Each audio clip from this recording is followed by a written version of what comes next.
अस्सलाम वालेकुम नाज़रीन, सियासत टीवी के प्राइम टाइम में आप सबका तहसील से इस्तकबाल है। मैं हूं फरजान अहमद। सबसे पहले पेश है प्राइम टाइम की हेडलाइंस। तेलंगाना में जामे वोटर नजरसानी SIR के तहत तैयार करदा मुसवदा वोटर लिस्ट आज जारी कर दी गई। इलेक्शन कमीशन की वेबसाइट पर ड्राफ्ट रोल का किया जा सकता है मुशाहिदा। साबिक चीफ मिनिस्टर KCR ने अपने बेटे, भांजे और दीगर अफराद खानदान को नुमायां ओहदे दिए। हमारी हुकूमत अवामी हुकूमत है, तमाम तबकात को वजारतें दी गई। चीफ मिनिस्टर रेवंत रेड्डी का दावा। शादी मुबारक और कल्याण लक्ष्मी स्कीमों पर अदालत की जानिब से रोक लगाने और रेवंत हुकूमत की अदम नुमाइंदगी के खिलाफ BRS का एहतजाज। कांग्रेस हुकूमत के खिलाफ किए गए मुजाहरे। BRS लीडर D श्रावण ने कांग्रेस की तेलंगाना हुकूमत को बनाया तनकीदों का निशाना। कहा, रेवंत रेड्डी दुरुस्त जबान का नहीं कर रहे हैं इस्तेमाल। झारखंड में एहतजाजी तलबा से रास्त तौर पर मुलाकात करते हुए उनकी बात सुनी जाए। राहुल गांधी ने चीफ मिनिस्टर हेमंत सोरेन को खत लिखकर दिया मशवरा। अमेरिका के साथ हालिया मुआहदे को ताकत के साथ आगे बढ़ाया, दुश्मनों के सामने सर नहीं झुकाया। ईरान के सदर मसूद पशेकियान का बयान। और हमारी फौज को गजा में हर रात 30 से 40 अफराद को हलाक कर देना चाहिए। इसराइली कौमी सलामती मुशीर बिन गुएर का बदतरीन बयान।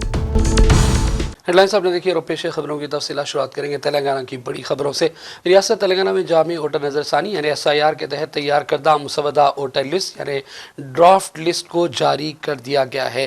पोलिंग स्टेशन और मंडल की सतह पर मुसवदा वोटर लिस्ट शाये की गई है। इस मुसवदा फहरिस्त पर एतराज़ात 16 सितंबर तक कबूल किए जाएंगे, जबकि नोटिस जारी करें और उनके जवाबात वसूल करने का अमल 15 अक्टूबर तक जारी रहेगा। इलेक्शन कमीशन की वेबसाइट पर जाकर आप अपना नाम, असम्बली हल्का, पार्ट नंबर के जरिए अपना नाम शामिल हुआ या नहीं ये चेक कर सकते हैं। इलेक्शन कमीशन की वेबसाइट पर जाएं, अपना रजिस्टर्ड नंबर दर्ज करें, OTP आएगा और उसके बाद अपना नाम और दीगर तफसीलात लिखें। PDF फाइल डाउनलोड होगी जिसमें आप अपना नाम और दीगर तफसीलात चेक कर सकते हैं। तेलंगाना के chief electoral officer Sudarshan Reddy ने आज तेलंगाना में जारी करदा वोटर ड्राफ्ट लिस्ट के हवाले से प्रेस कॉन्फ्रेंस की और तफसीलात से आगाह किया। आइए देखते हैं इस प्रेस कॉन्फ्रेंस का एक मुख्तसर सा हिस्सा। The enumeration phase of the SIR process is completed. As the enumeration phase is completed, now as after the enumeration phase, 2,65 lakhs people are in the electoral roll, and the notice period will start from today. The notices will be issued to persons whose names are in the anomaly list. That means anomaly list in the sense whose names are not matched 2002 name, or their details are not matching with the 2026 electoral roll details, as a result of which their name is in the anomalous list. So to whom the notices will be served, for which replies will be taken, and then it will be addressed. Apart from this, there are no mapping category. Around 30 lakhs people have been identified, for whom also notices will be issued by the ERO or AERO concerned, and for the notice replies will be taken and it will be addressed. So this notice period will be starting from today, and it will be going on till the end of this month, and replies will be taken and it will be disposed by the end of October, by the 15th of October. Around 73 lakhs names have been put under ASD, absent, shifted, dead or duplicate. So the absentee list or dead, they have been identified, and accordingly their names have been removed. Around 9 lakhs and odd are dead persons, about 40 to 45 lakhs are permanently shifted category, about 7 or 8 lakhs are under other absentee category. So like this, under different categories they have been identified. So if people still feel that they have not shifted but they are present, they can still, during this claims and objections period, they can claim that they have not shifted, and they can fill up the form 6 and then get themselves enrolled. Chief minister Revanth Reddy ने साबिका BRS दौरे हुकूमत और केसीआर पर इल्जाम लगाए। कहा कि केसीआर ने अपने बेटे, भांजे और दीगर अफराद खानदान को नुमाया ओहदे दिए और कांग्रेस हुकूमत ने हर तबके को नुमाइंदगी देते हुए वजारती ओहदे और दीगर ओहदे भी दिए हैं। रेवंत ने कहा कि केसीआर हमेशा खानदानी मफादात को तरजीह देते आए, लेकिन कांग्रेस की हुकूमत अवामी हुकूमत है, ये सबका ख्याल रखती है। నేను ఒక పోలికను నేను మీకు చెప్పదలుచుకున్నా. ఆనాడు చంద్రశేఖరరావు గారు ముఖ్యమంత్రి అయ్యిండు. చంద్రశేఖరరావు గారు ముఖ్యమంత్రి అయితే హరీష్ రావు గారు, తారక రామారావు గారు మంత్రి అయ్యిండ్రు. నేను ముఖ్యమంత్రి అయితే మా సుయితక్క, కొండా సురేఖని మంత్రులను చేసిన నేను. ఆనాడు చంద్రశేఖరరావు ముఖ్యమంత్రి అయితే ఆయన ఎర్రబల్లి దయాకర్రావుని మంత్రిని చేసిండు. నేను ముఖ్యమంత్రి అయితే మా అడ్లూరి లక్ష్మణ్ని నేను మంత్రిని చేసిన. ఆనాడు చంద్రశేఖరరావు గారు ముఖ్యమంత్రి అయితే ఆయన బిడ్డను ఎంపీ చేసుకున్నాడు, ఓడిపోతే ఎమ్మెల్సీ చేసుకున్నాడు. నేను ముఖ్యమంత్రి అయితే మా చెల్లెలు డాక్టర్ కావ్యను పార్లమెంట్ సభ్యుడిగా చేసిన, యశస్విని ఎమ్మెల్యేగా చేసిన నేను.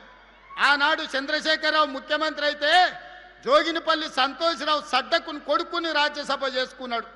ఈనాడు నేను ముఖ్యమంత్రి అయితే మిత్రధర్మంగా వేం నరేందర్ రెడ్డిని, మీ బిడ్డను రాజ్యసభలోకి పంపించిన నేను.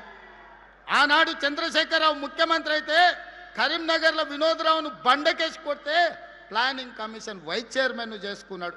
నేను ముఖ్యమంత్రి అయితే తెలంగాణ ఉద్యమ కారకుడు, JAC political JAC chairman Kodandaram గారిని నేను ఎమ్మెల్సీ చేసిన.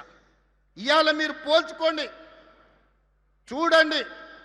చంద్రశేఖరరావు చేసింది ఫ్యామిలీ జస్టిస్ అయితే నేను చేసింది సోషల్ జస్టిస్. చంద్రశేఖరరావు గారు ముఖ్యమంత్రి అయితే ఆయన కొడుకును కేటీఆర్ను కార్యనిర్వాహక అధ్యక్షుడిని చేసుకున్నాడు. నేను ముఖ్యమంత్రి అయితే మా సోదరుడు మహేష్ గౌడ్ను సోషల్ జస్టిస్లో కాంగ్రెస్ పార్టీ అధ్యక్షుడిని చేసిన. ఇవాళ మీరు చెప్పండి సోదరులారా, కేసీఆర్ అయితే కేసీఆర్ కుటుంబానికి లాభం. అదే కాంగ్రెస్ పార్టీ అధికారంలోకి వస్తే బీసీలకు, ఎస్సీలకు, ఎస్టీలకు, మైనారిటీలకు మీ కుసూర్ పాషా ఈరోజు ఒక బలమైన బాధ్యతలు ఉన్నాడు. ఒక అజరుద్దీన్ ఈరోజు ఒక మంత్రిగా రాణిస్తున్నాడు. साबिक़ा रियासती वज़ीर KTR के पीठ पर बीआरएस पार्टी कारकुनों ने रियासत भर में एहतजाज का सिलसिला शुरू कर दिया है।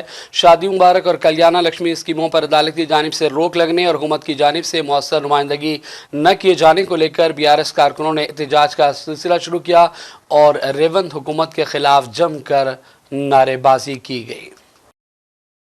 कल्याण लक्ष्मी और शादी मुबारक स्कीमों को लेकर बीआरएस की जानिब से एहतजाज पर कांग्रेस लीडर और रियासती वज़ीर पूनम बरबाकर ने तनकीदें की।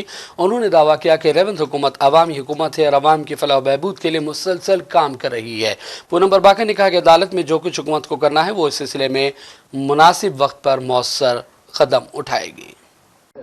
तेलंगाना सरकार में जो शादी करे तो 116,000 देने का जो कल्याण लक्ष्मी शादी मुबारक है, उसमें थोड़े लोग कोर्ट को गए, उसमें स्टे मिला, उसको लेके टीआरएस के लोग धरना करे। ये ऐसा स्कीम नहीं है जो टीआरएस के लोग वो सरकार में खोले, हम इसका खिलाफ है तो हम कभी का बंद कर देते। ये अच्छा स्कीम है, जो नया शादी हुआ उनको लिए थोड़ा मदद मिलेगा, तो हम इसको स्कीम को कंटिन्यू कर रहे हैं। तो कंटिन्यू करने में कोई कोर्ट में जाने से, उसको स्टे मिलने से बहुत राक्षस आनंद लेने के लिए धरना कर रहे हैं। मैं सरकार की तरफ से सब लोगों को वादा देना चाहता हूं और उनको उम्मीद दिलाना चाहता हूं, कल्याण लक्ष्मी शादी मुबारक किधर भी नहीं जाएगा। कोर्ट में हम लड़ेंगे, इंसाफ लेंगे और स्कीम को अमल करेंगे। आने वाला दिन में कोई भी शादी करे उनको कल्याण लक्ष्मी शादी मुबारक का मदद, फाइनेंशियल सपोर्ट मिलेगा। इसमें कोई किसी का चिंता करने की जरूरत नहीं है। उसमें टीआरएस पार्टी के लोग राजनीति करने की कोशिश करके आज हर असेंबली में धरना कर रहे। मैं ये पूछना चाह रहा हूँ, स्टे के ऊपर आप धरना करें तो आज ही शाम में स्टे निकल गए तो आप क्या जवाब देंगे जनता को, ये बताओ। हम आपका स्कीम बोल के हम कभी नहीं हटाए, हम कोई पॉलिटिकल व्यू से इसको नहीं देख रहे, फिर भी आप इसको पॉलिटिकल इश्यू बनाना चाहते तो आपको कितना प्यार है बीसीसी SC ST के ऊपर, ये जानते हैं हम लोग। कांग्रेस लीडर मल्लू रवि ने कहा कि हम चाहते हैं कि कोई भी अहल वोटर का नाम वोटर लिस्ट से खारिज न किया जाए। सिलसिले में पार्टी इजलास में बातचीत का उन्होंने हवाला दिया और कहा कि SIR के नाम पर असली वोटर्स के नाम फहरिस्त से बिल्कुल भी ना निकाले जाएं। Feeling about Bihar, Assam and West Bengal. After this SIR, BJP is getting elected with huge majority. That is why people are feeling that this SIR is doing some favor to BJP party. That is why the Congress party leaders and workers in Telangana must unitedly fight and see that the game of BJP or any other party should not succeed in Telangana state. That is why all leaders must be in touch with the BLA and verify each and every vote and try to see all eligible voters must be reflected in the new list of voters. BRS leader D Sherawat ने कांग्रेस की तेलंगाना हुकूमत को तनकीदों का निशाना बनाया। उन्होंने कहा कि तेलंगाना कांग्रेस हुकूमत ने अपने वादों को पूरा नहीं किया, अवाम के एतमाद को भी नज़रअंदाज कर दिया गया। उन्होंने चीफ मिनिस्टर रेवंत रेड्डी के हवाले से कहा कि वो अच्छी ज़बान का इस्तेमाल नहीं कर रहे हैं। उन्होंने कांग्रेस इंचार्ज मीनाक्षी नटराजन से कहा कि उन मामलात को राहुल गांधी और पार्टी हाईकमान के इल्म में लाएं और रेवंत रेड्डी के बयानात पर उनके खिलाफ कार्रवाई की जाए। On behalf of the people of Telangana, I make an earnest appeal to the leader of the opposition and member of parliament and senior leader of the Congress party, Mr. Rahul Gandhi ji, and as well as AICC Telangana in charge, Ms. Meenakshi Natarajan ji. Please save Telangana. People of Telangana have trusted Rahul Gandhi ji and the several declarations that the Congress party has made and 420 promises that the Congress party has made. People trusted and voted Congress party to come to power. What kind of a chief minister you have given to us in return? A man who believes in ruffian language, brazen loot, an abusive, filthy political discourse. If you have given such kind of a person, is this a return gift that you have given to people of Telangana? For the trust they reposed in you, faith they reposed in you is what I'm questioning Mr. Rahul Gandhi and Ms. Meenakshi Natarajan ji. What language is this? कोई मेरा उखाड़ नहीं सकता, किसी का पेट फाड़ दूंगा, ये कैसी भाषा है? Is this the language of Gandhi? Is this the language of Rahul Gandhi ji? Is this the language of Mahatma Gandhi ji? Would Priyanka Gandhi ji appreciate this kind of violent language against opposition? Why is it you guys are tolerating such kind of a language? I appeal to Meenakshi Natarajan ji. Please take Revanth Reddy to Nandigram and keep him there for a week or 2 or 3 or 4 weeks and then train him on what Gandhism means.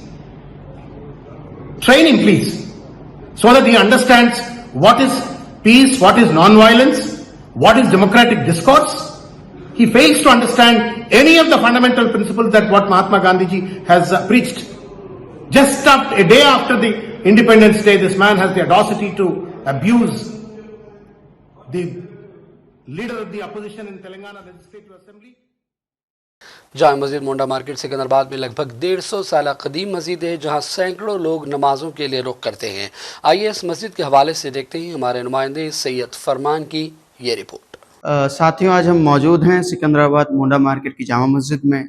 दरअसल हर जुमे में हमारी ये पहल होती है कि जब हम नमाज़ पढ़ के निकलते हैं तो हमारा ये सोच रहता है, हमारा ये ख्याल रहता है कि चलें कि कोई तारीख़ी मस्जिद की तरफ रवानगी हो हमारी और हम तारीख़ी मस्जिद की तरफ जाएं और उनको देखें, उसकी तारीख़ पर बात करें, या फिर अगर उसकी कुछ खस्ता हाली है, उसमें कुछ दिक्कतें हैं तो उन परेशानियों को समझें और उसको बड़े पर्दे तक लेके आएँ।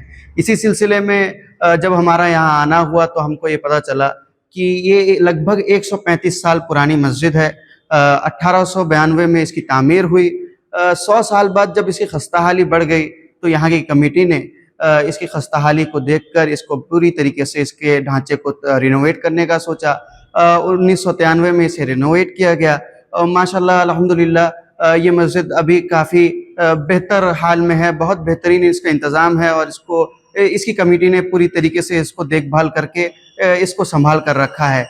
इसी सिलसिले में पेश खिदमत थी हमारी ये रिपोर्ट। कैमरामैन फ़हीम अंसारी के साथ सैयद फरमान अतीक, सियासत टीवी। AISA की स्टूडेंट्स लीडर नेहा बोरा ने नलसा यूनिवर्सिटी के मामले को लेकर लामकान पर एहतजाजी तलबा से हैदराबाद में खिताब किया। याद रहे कि नलसा यूनिवर्सिटी की जानिब से जस्टिस ऑफ इंडिया सूर्यकांत को मदऊ किया गया था, लेकिन तलबा के एहतजाजी रवैये को देखते हुए इस प्रोग्राम को मनसूख किया गया था। BJP की मरकजी हुकूमत के रवैये और ग्रेजुएट्स के खिलाफ रिमार्क्स को लेकर तलबा तंजीमें एहतजाज कर रही हैं।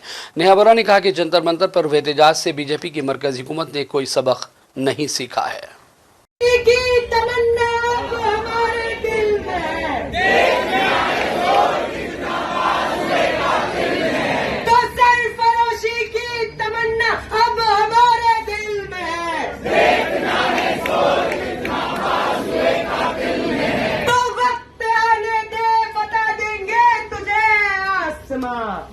अभी से क्या बताए क्या हमारे दिल में है। लड़ते भी चलो बढ़ते भी चलो, सर भी बहुत बाजू भी बहुत है, सर भी बहुत बाजू भी बहुत। लड़ते भी चलो बढ़ते भी चलो, सर भी बहुत बाजू भी बहुत। लड़ते भी चलो बढ़ते भी चलो, सर भी बहुत बाजू भी बहुत। लड़ते भी चलो कि अब डेरे मंजिल पे ही डाले जाएंगे। लड़ते भी चलो बढ़ते भी चलो, सर भी बहुत बाजू भी बहुत। लड़ते भी चलो कि अब डेरे सर भी बहुत बाजू भी बहुत मंजिल पे।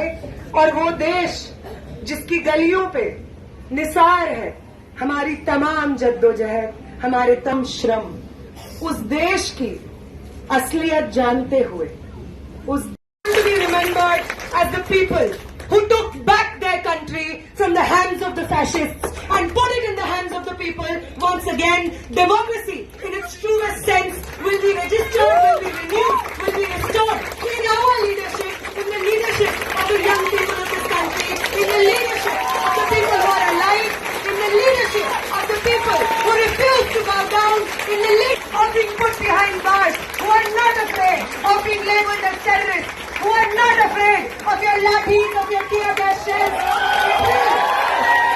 We want to be remembered in history as the generation that made the history of this country. Thank you so much for your patience. Thank you so much.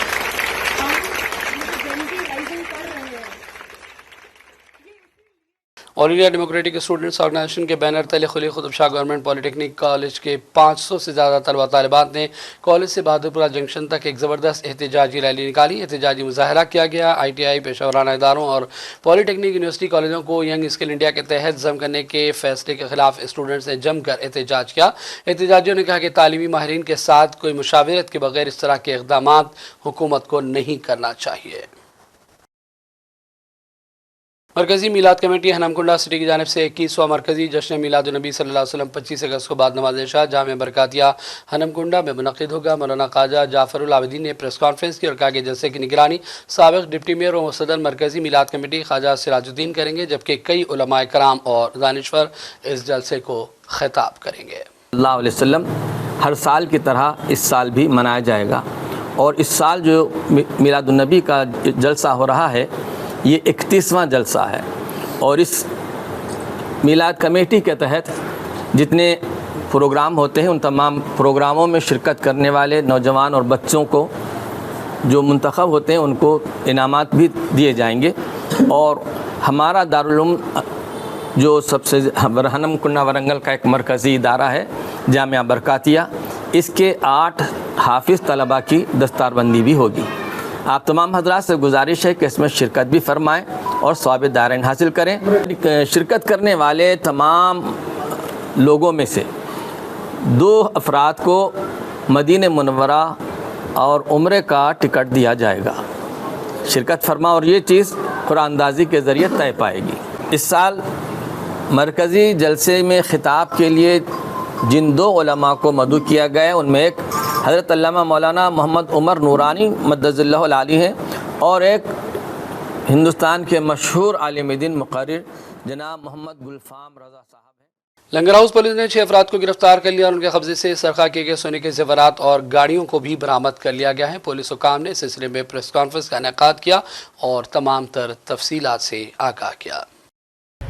दामा मोहन बोल के एक शख्स ने लंगर हाउस पुलिस स्टेशन को रब्त करके अपने auto में से 13.5 तुला के अपने जेवरात चोरी हुआ बोल के, ऑटो में चोरी हुआ बोल के उसने आके कंप्लेंट दिया था। वो कंप्लेंट हमारे SHO वेंकटरामुडू उनके सदारत में रजिस्टर करे हैं, केस रजिस्टर करके, और डिटेक्टिव इंस्पेक्टर सत्यनारायण और SI राम बाबू के सदारत में एक क्राइम टीम फॉर्म किया गया है। एक क्राइम टीम और हमारे गोलकोंडा जोन के टास्क फोर्स टीम वो भी जॉइंट ऑपरेशन करके वो लोगों को तलाश में थे। वो तलाश में हमको ये पता चला कि ये लोग यहाँ पे चोरी करने के बाद ये लोग बाहर हैदराबाद छोड़ के बाहर चले गए थे और वो लोगों को पकड़ के वहाँ पे ये लोग बेलगाम चल गए हैं, पुणे गए हैं, पुणे से फिर बेलगाम से फिर मैंगलोर से मैसूर से फिर ऊटी से फिर उमनाबाद पहुंचकर वहाँ से फिर हैदराबाद आ चुके हैं बोल के हम लोगों को इन्फॉर्मेशन आया था। वो इन्फॉर्मेशन के मुताबिक हम और गोलकोंडा जोन के टास्क फोर्स दो जॉइंट ऑपरेशन में आज ये लोग पूरे मिलके यहाँ पे अपने शागोस होटल के पास फिर आके थे। ये इन्फॉर्मेशन पे हमारे SHO वेंकटरामुडू साहब और उनकी DI सत्यनारायण और टास्क फोर्स टीम पूरे मिलके ये लोगों को पकड़ा गया है। ये लोगों को पकड़ने के बाद ये लोगों पे तफ्तीश करके और कन्फेस जब शुरू करे हैं तो ये लोग इस जराइम को कबूल कर चुके हैं। ये हम लोग 6 लोगों को इसमें गिरफ़्तार कर चुके हैं। ये लोग 6 लोग सैयद असद, उमर खान, सैयद मोइन, अज़हर हुसैन, मोहम्मद इब्राहिम और सैयद अब्दुल माजिद, ये 6 लोग हमारे को मिले हैं। ये लोगों को इंट्रागेट किया जा रहा है। इंट्रागेट में ये लोग अपना जुर्म कबूल किए हैं। ये लोगों के पास से एक ऑटो और 13.5 तुला का जो भी चोरी पे जो भी जेवरात हैं वो जेवरात बरामद कर चुके हैं। और ये लोगों के पास पुराने शहर हैदराबाद के इलाके बाजार में पुलिस ने चबूतरा मिशन चलाया और गैर कानूनी सरगर्मी और गैर समाजी अफराद के खिलाफ सख्त कार्रवाइयाँ की गई। रात के औकात में पुलिस ने गैर ज़रूरी तौर पर घरों से बाहर निकलने और गैर कानूनी सरगर्मियों में मुलविस होने वालों के खिलाफ सख्त कार्रवाई करने का इंतबाह दिया है। हैदराबाद के शाहीनगर इलाके की बिस्मिल्लाह कॉलोनी में इतवार 16 अगस्त की शब झगड़े के बाद एक 21 साला खातून को उसके आशिक ने मुबैना तौर पर चाकू से हमला करते हुए कत्ल कर दिया। मुख्तला की शनाख्त रेहाना बेगम के तौर पर की गई जो कि बिहार की रहने वाली थी। बताया गया कि गुज़श्ता 1 साल से बिहारी के रहने वाले सलाम आलम के साथ बिस्मिल्लाह कॉलोनी में मुकीम थी। पुलिस के मुताबिक इतवार की शब झगड़ा हुआ और बहस के दौरान सलाम ने मुबैना तौर पर गुस्से में आकर उस पर चाकू से हमला कर दिया, जिसकी वजह से वो मौके पर ही दम तोड़ गई। पुलिस हुक्काम फौरी तौर पर पहुँच गए और तहकीकात का आगाज कर दिया गया है। अराउंड 5 o'clock एक 100 डायल आते हमारा नाइट ड्यूटी SI साहब इधर बिस्मिल्लाह कॉलोनी का है, एक मर्डर हुआ बोलते हैं। एक लेडी एक गन्नी बैग में टाई अप करके है, ब्लड भी है वो बेडरूम में। उसका नाम रहना है, 21 ईयर्स, बिहार नेटिव प्लेस है। एक लवर है उसका अहमद सलाम, उसका घर में हुआ, उसका बेडरूम में हुआ। उन्होंने नाइफ से उसको मार के मर्डर करा, उसके वजह से एक्सपायर हो गए। अराउंड दोनों को भी 21 ईयर्स बोल के मालूम पड़ा, बाद में इन्वेस्टिगेशन में क्या है मालूम कर लेता।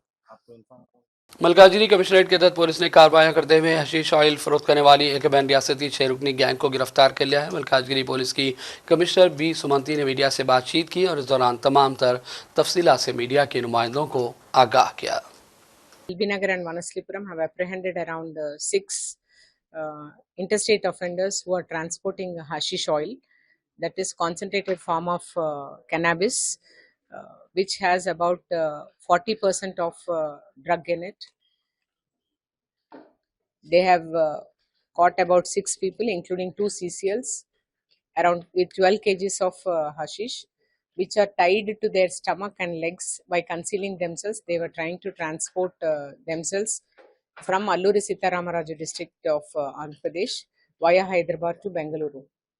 One Gummelli Srinu and his wife, who are residents of Bengaluru, wanted to, and wife who is also native of Kerala and resident of Bengaluru. They wanted to sell this by transporting via our place through private transport, and the entire supply chain is cut by intercepting all these people. And worth of this around 12 kgs of hashish oil is around 1.5 crores, and this is a major work by SOT LB Nagar and Vanaslipuram, and I congratulate them. And I appeal to the citizens of Malkajgiri Commissionerate as well as in entire Telangana that youth shall not go into this particular supply consumption or part of the supply chain of any of the NDPS substances, because the act as such is very stringent, and we are into absolute collection of intelligence across the state, including the neighboring states, which are either intending to transport through Telangana or into Telangana. और अब बढ़ते हैं चंद कौमी और आलमी खबरों की जानिब। राहुल गांधी ने रांची में तलबा के एहतजाज पर झारखंड के चीफ मिनिस्टर हेमंत सोरेन को खत लिखा और मशवरा दिया कि वो बज़ात खुद एहतजाज करने वाले तलबा से मुलाकात करें ताकि उनकी तशवीश दूर करने के लिए झारखंड हुकूमत के अज़्म को मजबूत किया जा सके। झारखंड में हेमंत सोरेन की क़यादत में झारखंड मुक्ति मोर्चा, कांग्रेस, बाएं बहाज़ और आरजेडी की हुकूमत है। ये वजह है कि राहुल गांधी ने खत लिखकर सोरेन को खुसूसी तौर पर मशवरा दिया। उन्होंने कहा कि कांग्रेस पार्टी का मानना है कि हिंदुस्तान के आइन में दर्ज पुरअमन एहतजाज का हक सबका हक है और ये बुनियादी सुतून में से एक है। इसलिए हमने गुज़िश्ता चंद महीनों में पेपर लीक और तालीमी निज़ाम में बेकायदगी के खिलाफ एहतजाज करने वाले तलबा को मुकम्मल तायद दी। उन्होंने कहा कि हिंदुस्तानी तालीमी निज़ाम पर RSS और BJP का कब्जा है। आप जानते हैं कि झारखंड में भी तलबा एहतजाज कर रहे हैं। इनसे रास्त तौर पर आप बातचीत करें और मसाइल को हल किया जाए। ईरानी सदर मसूद पशेकियान ने कहा कि ईरान अमेरिका के साथ वक़ार, खुद एतमादी और ताकत के साथ माहदे तक पहुंचा। इस माहदा करते हुए साबिक़ सुप्रीम लीडर अली ख़ामेनी के वज़ा करदा उसूलों को पेश नज़र रखा गया। उन्होंने कहा कि ईरान ने अमेरिका के साथ हालिया माहदे को पूरी क़ुव्वत के साथ आगे बढ़ाया। दुश्मनों के सामने हमने सर कभी नहीं झुकाया। ईरानी सदर ने कहा कि माहदे के साथ तफसीली मुज़ाकिरात के बाद माहिरीन से मुशावरत करते हुए इसे अंजाम तक पहुँचाया गया। दूसरी जानिब अमरीकी मीडिया ने दावा किया कि पाकिस्तान की सालिसी में अमरीका और ईरान के दरमियान MOU पर 17 जून को दस्तखत हुए थे और मुफाहमती यादाश्त में तय करदा 60 दिनों की मुद्दत आज इख्तिताम को पहुंच गई है। इसराइली कौमी सलामती मुशीर बिन गुवेर ने कहा है कि इसराइली फ़ौज को गज़ा में हर रात 30 से 40 अफराद को ख़त्म करना चाहिए। इसराइल के दाएं बाजू से ताल्लुक़ रखने वाले कौमी सलामती के वज़ीर गुवेर ने एक इंटरव्यू में गज़ा के लोगों से मुतालिक इश्तियालंगेज़ बयान दिए और कहा कि इसराइली फ़ौज को गज़ा में हर रात हमले करना चाहिए। उन्होंने कहा कि इसराइली फ़ौज को कार्रवाई सिर्फ ख़तरात का सबब बनने वालों तक महदूद नहीं रखना चाहिए, बल्कि गज़ा में कुछ ऐसे लोग हैं जो ज़िंदा रहने के काबिल नहीं हैं। इसराइली वज़ीर के इश्तियालंगेज़ और बदतरीन बयान पर रद्द अमल में ईरान के नायब वज़ीर ख़ारजा काज़िम गरीबाबादी ने कहा कि इसराइली कौमी सलामती वज़ीर ने गज़ा में क़त्ल-ए-आम के लिए यौमिया 30 से 40 अफराद की हद मुक़र्रर की। ऐसे बयानात को रिकॉर्ड पर लाना चाहिए ताकि उन्हें इसराइली मुजरिमों के एहतिसाब और मुक़दमे के दिन पेश किया जा सके। और अब आखिर में हेडलाइंस पर डालेंगे एक और नज़र। तेलंगाना में जामे वोटर नजरसानी SIR के तहत तैयार करदा मुसवदा वोटर लिस्ट आज जारी कर दी गई। इलेक्शन कमीशन की वेबसाइट पर ड्राफ्ट रोल का किया जा सकता है मुशाहिदा। साबिक़ चीफ मिनिस्टर KCR ने अपने बेटे, भांजे और दीगर अफराद ख़ानदान को नुमायां ओहदे दिए। हमारी हुकूमत अवामी हुकूमत है, तमाम तबक़ात को वज़ारतें दी गई। चीफ मिनिस्टर रेवंत रेड्डी का दावा। शादी मुबारक और कल्याण लक्ष्मी स्कीमों पर अदालत की जानिब से रोक लगाने और रेवंत हुकूमत की अदम नुमाइंदगी के खिलाफ BRS का एहतजाज, कांग्रेस हुकूमत के खिलाफ किए गए मुजाहरे। BRS लीडर D श्रावण ने कांग्रेस की तेलंगाना हुकूमत को बनाया तनकीदों का निशाना, कहा रेवंत रेड्डी दुरुस्त ज़बान का नहीं कर रहे हैं इस्तेमाल। झारखंड में एहतजाजी तलबा से रास्त तौर पर मुलाकात करते हुए उनकी बात सुनी जाए। राहुल गांधी ने चीफ मिनिस्टर हेमंत सोरेन को खत लिखकर दिया मशवरा। अमेरिका के साथ हालिया मुआहदे को ताकत के साथ आगे बढ़ाया, दुश्मनों के सामने सर नहीं झुकाया। ईरान के सदर मसूद पशेकियान का बयान।